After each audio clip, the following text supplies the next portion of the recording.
O sistema educacional na China é completamente diferente do sistema educacional do Brasil. Eu acho até que em muitos sentidos é melhor, sim, mas em outros sentidos é complicado.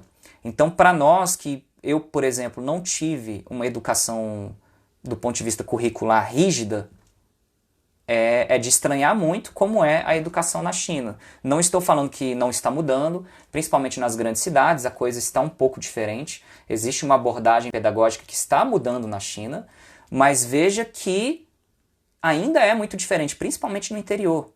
Então, até recentemente, eu não sei mais como está ultimamente, mas o castigo físico era comum. Não estou falando que o professor chinês vai bater em você se você errar, mas ele até vem com a melhor das intenções, por exemplo, quando vem para o Brasil, para tentar adaptar o padrão dele para o padrão do brasileiro, mas ele não faz a menor ideia de como é esse padrão. Então ele vai tentar procurar um meio termo que muitas vezes é difícil de conseguir.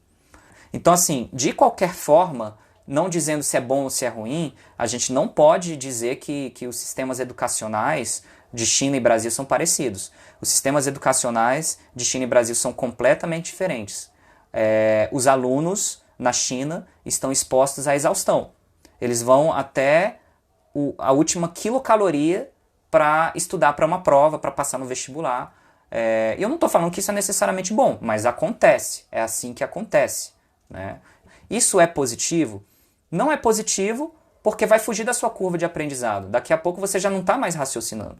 Eu não estou falando que vai acontecer isso com o professor de chinês, mas ele vem dessa realidade.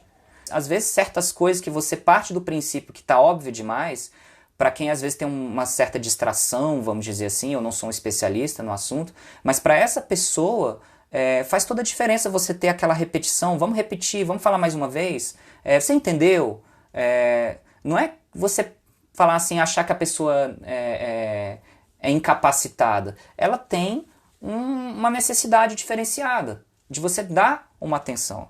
Então, essa aluna teve uma professora chinesa que ela até fala, não, a professora é muito boa e tal, mas assim, um ritmo muito frenético de aprendizado de caracteres, que é um outro detalhe.